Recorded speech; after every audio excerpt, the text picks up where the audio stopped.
Josina Anderson just dropped the bomb, and what she just confirmed is the best news the DMV has heard in weeks. 6 days to the draft, pick 7 in hand, and Adam Peters is sitting in Ashburn with information the rest of the league does not have yet. Because while everybody is debating whether Washington goes wide receiver or trades back, there's a move happening in the background that nobody saw coming, and it completely changes how you read this entire offseason. Brett Veach already fired his warning shot. The board is about to get flipped before April 23rd, and when it does, the Commanders need to be ready to pull the trigger.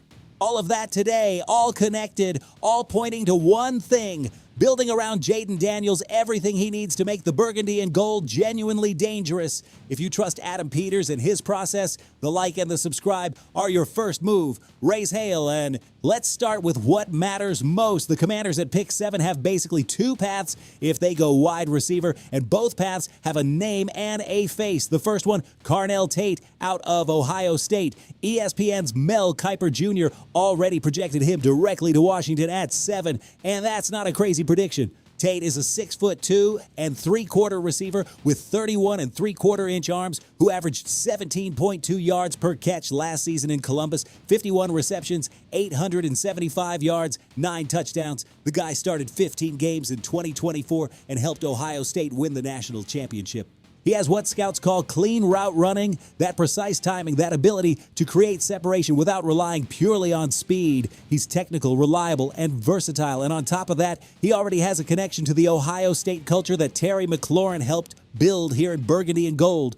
Picture that, Tate and McLaurin on the same field. 2 Buckeyes giving Jaden Daniels options on both sides of the field. Man, that alone on paper already gets me fired up. And Kiper says it plain. Tate brings clean route running, reliability, and big playability. No injury questions, no drama.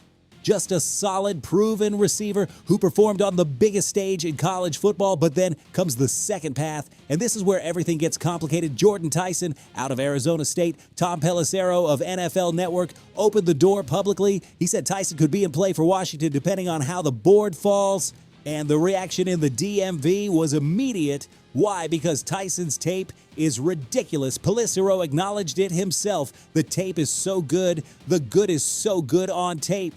In 21 games with Arizona State, Tyson put up 136 catches, 1,812 yards, and 18 touchdowns. He earned a target on 32% of his routes, second best in the entire class. Against man coverage, that number jumps to 44%. Number 1 in the draft class. He accounted for 47% of ASU's receiving yards and 65% of their receiving touchdowns.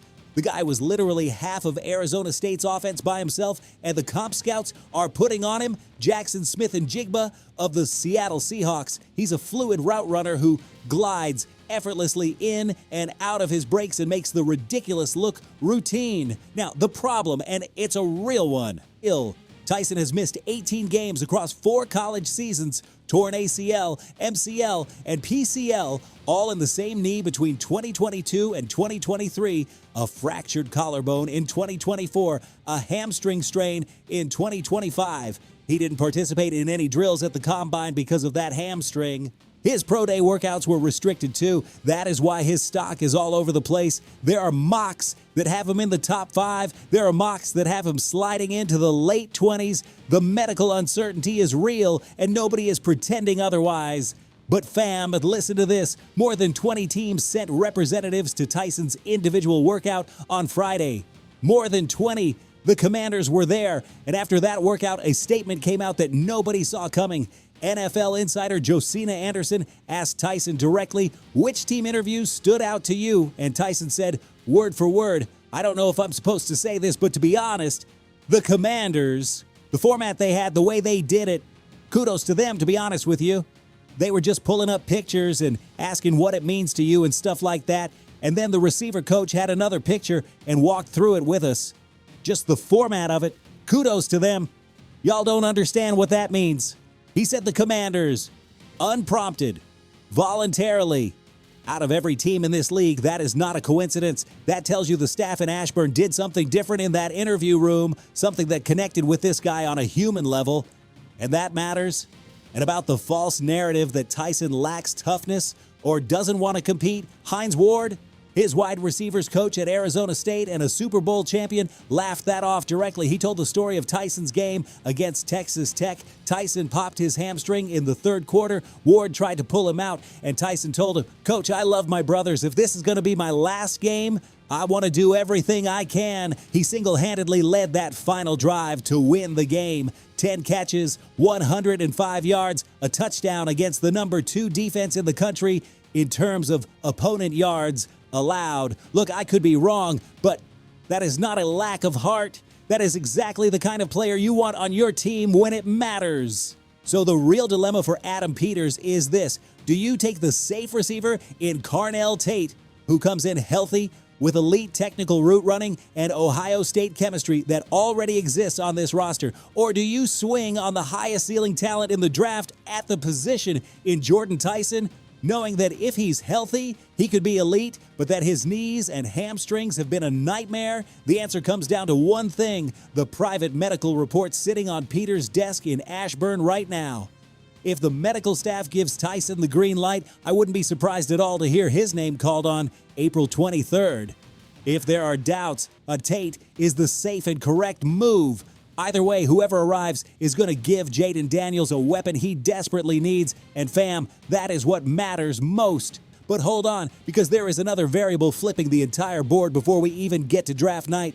Brett Veach, the general manager of the Kansas City Chiefs, spoke at his pre-draft press conference, and what he said was basically a warning to every fan base in the NFL. There'll probably be a lot of trades in the first round. And for Washington, that changes the context completely. The Commanders hold the 7th pick. They don't have a second-round selection. Their next pick doesn't come until early in the 3rd round at 71. So if Peters sees an opportunity to move down in round 1 and stack day 2 capital, which is exactly how the Commanders have built depth on this roster, now that move makes total sense from a team-building perspective. Veach's analysis also points to something else. He says there is not this huge gap between the top prospects at premium positions in this class. There is no transcendent edge rusher, no quarterback who changes everything. That means the board is going to be unpredictable, and that unpredictability could absolutely work in Washington's favor.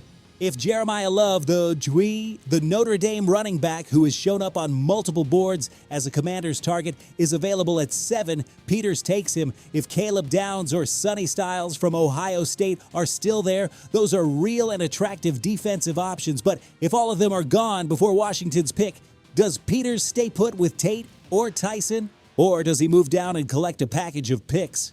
That is the question nobody can answer right now, not even the beat reporters most connected to the team out in Ashburn. The draft is 6 days away, and like Veach said, the fans will be in for a treat. Washington can capitalize on the chaos, avoid it, or get caught in it. The difference between those 3 outcomes is preparation and the speed of Peters' decision-making in the moment. And based on how he managed this offseason, nearly $253 million invested with surgical precision, I trust him. That man is playing chess while everybody else is playing checkers.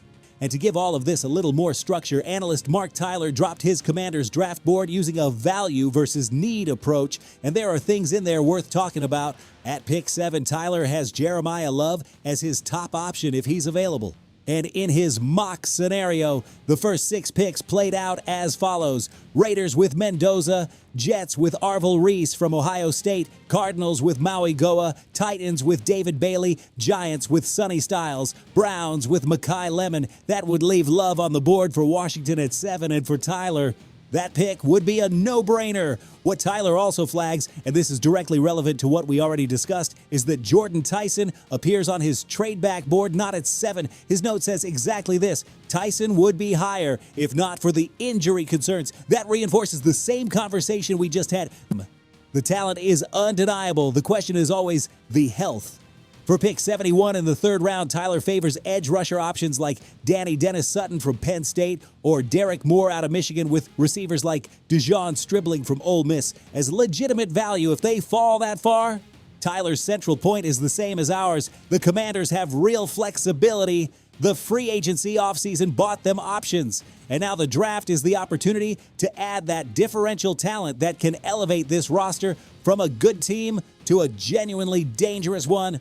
Look, In 6 days, we're going to know exactly what vision Adam Peters has for this football team. If it's Tate, safe production, Ohio State chemistry, the perfect complement to McLaurin. If it's Tyson, an elite talent swing that, if healthy, redefines what Daniels can do on offense. If it's Love or a defensive surprise, Peters is thinking about a complete team. And if there's a trade, that man is playing the long game. What I know for certain is this: Jaden Daniels needs weapons, and Washington is 1 pick 7 away from giving them to him. I'll be right here on April 23rd reacting in real time. So if you're not subscribed yet, fam, right now is the moment. And drop it in the comments below. Tate, Tyson, or trade back. I want to know what the Commanders Nation would do. Raise hail.